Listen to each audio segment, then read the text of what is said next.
Hey guys, what's up? Today we are starting a series on arms. It'll probably be a two-part series. We'll see. Yep, but anyway, to the arms. We're talking about building bigger arms here. And if you guys want to get good developed arms, you got to hit the triceps. Yeah. I think a lot of times guys, especially guys, do what they see. The front, the arm curls. Got to build those arms, make them big, right? Right. That's not the only part of your arm. Exactly. That's actually only a third of the arm. Yeah. The main portion lies in the tricep, and you've got to develop that tricep. And so you get the full effect there. Okay, and first of all, let's talk a little bit, without boring you guys too much, a little bit about the anatomy, because it is made up of three portions, as the name would indicate, tricep. All right, so you have the lateral head, as you see here on Chaz, is pointing out, kind of on the outer portion of the arm, makes up that outer portion. And then the all-important long head, save your jokes, guys, right? You know you're gonna make them. The long head of the tricep, and it has a unique feature that I'll discuss in just a moment. And then you have the medial head, which sits a little bit deeper to that long head of the tricep, but it provides the stability. Yeah. And it's the smallest, but it also provides the stability, so it's extremely important. Now, the important feature that the long head has is that it actually crosses the shoulder joint, and it attaches up there to the scapula. And so if we know that, we're able to incorporate certain moves that will actually stretch that tricep out and also extends the arm behind the body. It extends through shoulder extension. So it serves not just to extend the elbow, but it extends the shoulder. It helps tighten up that portion of the tricep everyone's worried about, that extra jiggly spot. Yeah, exactly. That's another point that I want to make. I'm glad you brought that up, because the women, always complain about the jiggly spot. Even some guys. Some guy, anybody, yeah, women and men. Not on Chaz so much, but on a lot of people, they have that little flabby area. Yep. The long head of the tricep, if you address that area, you're going to remedy a lot of that flabbiness. Tighten up that muscle, tighten up that area. Right. Look great. Right. So first of all, let's address that long head. Couple exercises you can do is, one of my favorites is the lying tricep extension. I know you do this. It's kind of a variation of the skull crusher. Yeah. I'm doing it here with dumbbells. And it gives a good stretch. By elevating the arm above the head, you're stretching out the distance between where it originates up on the scapula and all the way down onto the backside of the humerus, okay? So if you're able to get the arm up above the body, you're gonna get a good stretch on that tricep. That's something that's really not focused on too much, is the stretch, or that negative portion of that exercise. Right, so people don't put that long head on stretch, and that's gonna be an important part of the movement. Now you also wanna get a full contraction. The best way to do that, I feel, is on a kickback. And what you do on a 45-degree bench here, as you see me, making sure you keep your arm straight and getting that extension behind the body. Keeping the arm straight and extending the arm back behind your body, so it's gonna get maximum contraction on that long head. Yeah, and there's multiple different variations of that kickback you can do, like cable, just single dumbbell, standing single dumbbell, etc. And we're showing your cable one right now, where you actually use that. Sometimes it's a little easier on the joints too. Yeah. I think if you use the cable instead of using the dumbbells. A little bit less setup time.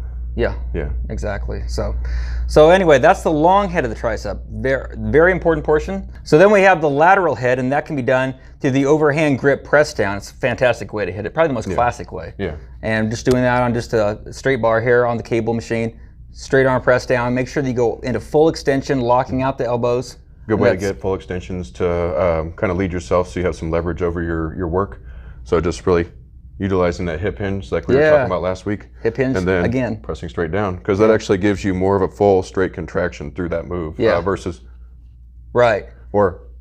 trying to angle the wrist down and get more of a flex, which really isn't as effective. So. Right. So if you guys are using a straight bar, then go all the way in extension. And even if you're using a rope, you can kind of at the bottom, you can kind of flare that rope out and get a little bit more on that lateral head of the tricep.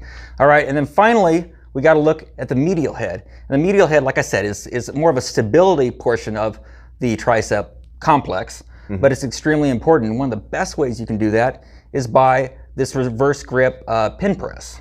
Now, Chaz, talk a little bit about why we're doing the pin press as opposed to just a regular bench press. Bringing it all the way down. It's really just to stop you at a certain point, so you're not activating different muscles, so you can really just concentrate on that muscle working. So really just keeping the involvement on the tricep. So what we're doing is we're eliminating that bottom portion, so we're not getting as much front delt, and we're just really getting that lockout, that upper third portion of the movement. Yep, and I really felt bring it in that too. tricep. Yeah, well, you can see it. You can just see it on you there. It's popping out good. I might try that next time, just so I don't get all the way down in that, but I love close grip bench press. Yeah. I mean, I'd throw on 300 pounds, just go at it. Yeah. So, yeah. So close grip bench press will always hit that hit that medial head of the tricep.